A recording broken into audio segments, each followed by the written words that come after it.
if you're not confident, just go do it. I had no clue what I was getting myself into, but I kept it very, very simple, very general. And of course, I'm happy to talk to anybody over the phone, over Zoom, on not just when there's 163 people and take up all this time, just one on one with anyone that wants to run for council and talk in specifics. And I've been posting your Facebook group in the chat for everybody.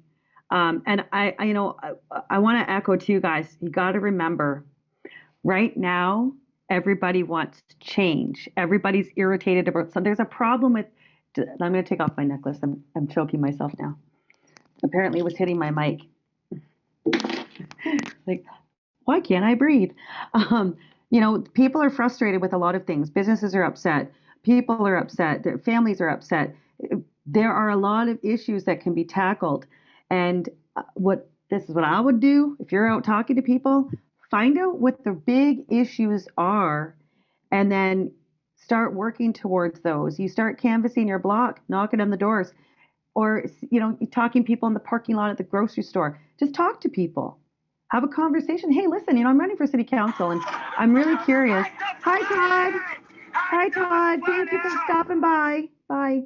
And talk to people. You know what, Amanda, I think we're going to have to stop letting people in. So people with names like private and weird names, I think for tonight, I don't want to deal with this anymore because it's just completely interrupting. Familiar names we'll let in, but they're going to ruin it for others. I don't want to keep having to deal with this. Just get out and talk to people. Get feedback, because people want to know that they're being heard. People want to know that somebody cares. So show them that you care. I mean, the assumption is that if you're going to be running for City Hall, it's because you want to see change. You want to see positive change. So that's what I would do if it was me. I want to add, Rebecca. Can I interject here? Yeah, absolutely. Yeah, so I wanted to say that you're absolutely right that people want to feel heard. I did a study about Mississauga for election cost versus voter turnout and the number of days of voting as well from 2010, 2014, and 2018. And it looks like the cost is going up, the number of voters is going down significantly. And as the cost is going up is because there is lots of innovation in the way we vote and the increased number of days and the automation or adding all these integrations and electronic machines and stuff to reduce lineups and facilitate things. And we had 40,000 less voters in the last election in spite of the increased number of eligible voters in the city. So basically, people don't vote when they don't think it matters. And as a result, and that's another reason I forgot to mention why municipal. There's about between 20 and 25% in general who go vote in municipal elections. In federal, it's 60% of the eligible voters or plus, 60 plus. In the municipal election, it's 20 plus. In the peak year, when we had a mayoral changeover after 30 or 40 years of term, we had 30% of the voters turn out. So wow. Basically, it's about targeting the voters who don't show up. People are looking for genuine messaging. They're tired of career politicians. The idea of having a councillor for 20 and 30 years in term, that's a bit too much. And that's why nobody else tries.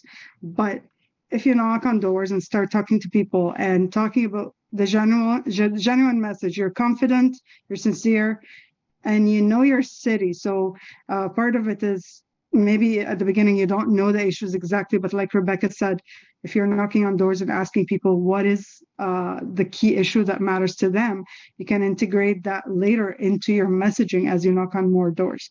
But when you finish the process, whether you win or not, you'll find that you have built a lot of relationships. You know your city better. It's yours. It's become yours. And that's a feeling that I couldn't believe we let that go, because some people do it for the wrong reasons, and the city is theirs, and the writing is theirs. Well, we are the actual people who care, but we don't know a thing. We don't know who's our neighbor, and we don't know what's happening around the corner, and so on and so forth. So connecting with people, especially as you start, like our city is very diverse. I think I was one of the few people who started to integrate with the other communities. We have a lot of this fake multiculturalism on the surface, but to actually have a bond between people from different communities who want to do the right thing and have that mission together, that's something I haven't seen before, and I feel Civic Revival is starting that here in Mississauga, and that's why we wanted to make it a model for other cities. But the key message is the people who feel that you're sincere and start aligning with you, and as you knock on doors, you also ask people if they want to be part of this campaign, if they really express concern. Do they want to be with you? Do they want to volunteer? It's really maybe some people will find it a good experience, even if they come out only a couple times or whatever. But it builds your presence, it builds your connections, and so on. The other thing I wanted to mention is the Monday was the first day you can actually register to run. Yep. So to get nominated to run, which involves getting a few signatures and filling out your application and paying your money. Yeah. So it started, and now people can get started. The trick with fundraising in municipal is that there's no tax return, no tax refund on your municipal donation. It only comes from individuals, not from corporations or unions. But in Mississauga, I don't know about other cities, only last election they allowed a very fine, very small refund. It's not even worth mentioning, but I don't know about other cities. But aside from the refund, if people make a small contribution like $20, if you start talking to everybody about a small contribution goes a long way. We want this to be a grassroots campaign, and so on and so forth. People will pay you. Like the big money comes from donors who know you're going to win for sure. But if you're the rookie, you're not going to get any donations from those people. You're going to want to rely on really the grassroots. Some good feedback, guys. Some really good feedback and insights for everybody. I just wanted to mention too. There was a post from Dario to contact Dario. Did you want to put that back in the chat? Because as we get chatting, things get lost in the chat box. I just want to make sure everyone contacts. Yeah, I just want to make sure everyone has a way to connect. It's the halfway mark, guys. If there's any, here comes Richard. Okay, yes, JT did drop the F-bomb. If I could just quickly say something, sorry to interrupt. Yeah, go ahead, please. Becca. Virgin had mentioned that the link wasn't working. If anyone else has that issue, let me know, and I can try to see what the problem is. But if it is working, I'd like to know as well. Thank you. Thanks. You mean that wasn't Federal Dental, he said in the comments? Just kidding.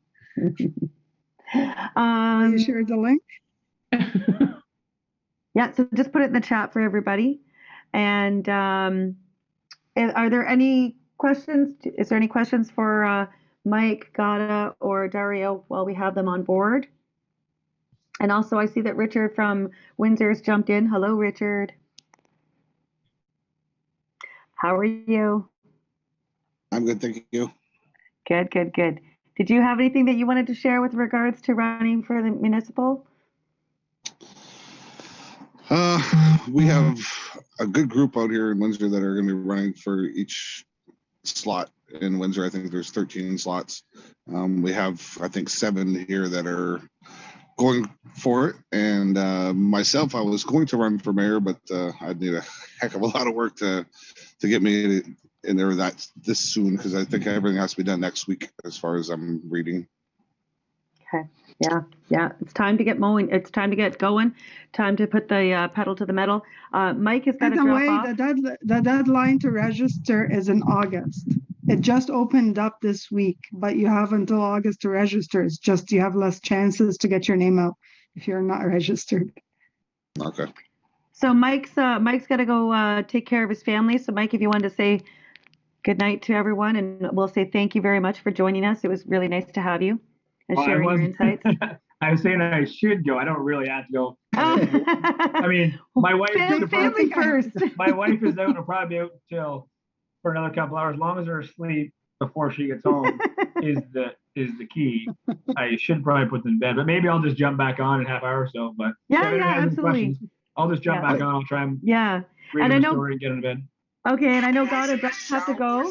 So if anybody would like to ask Gada any questions, you're welcome to do so. So, but again, Gada does have to jump off. You know, she's got family obligations as well. So if there are any questions, you put your hand up or feel free to ask your question. So I put our email address on the chat, and you can also reach us through the contact us page on the website civicrevival.ca. And I'll put the link for everybody. I did have one comment that I want to make before she leaves, and that is that they can refuse these provincial mandates based on the Canadian Bill of Rights because it applies to all law. So it applies to municipal law as well, and it applies directly to the mayor and public officers, you know, so public health, and it applies to bylaw officers and all of that. So this is some of the power that we're looking at showing people that once they get on council, they can refuse the provincial mandates based on this requirement that they adhere to the conditions of the Canadian Bill of Rights. So for mask and vaccine passport, Section 1, life, liberty, security of person, covers that because your right to informed consent. And Section 1B is your right to be, as an individual, treated equally by the law and protected equally by the law. So they can't make categories like a vax person versus a non-vax person. That's categories, and they're treated differently. Like the vax person can receive the services that the unvaxxed person cannot. They're not allowed doing that. So as a councillor or mayor or even on the trustee can refuse on that basis. And if the entire council refuses, there's nothing the province can do or the federal government can do because you're protected by that. So quickly on that one, Jane. So you remember when that back in September 22nd when the vaccine passports were implemented? I did try to put a motion on the floor at our council meeting to get you in. We talked about this, I believe. Yes, I remember that. Yeah. And yeah, the CAO and the mayor reached out to the other councillor who was going to second it, who is with me with all this stuff. He's kind of afraid to speak out about it, be public about it.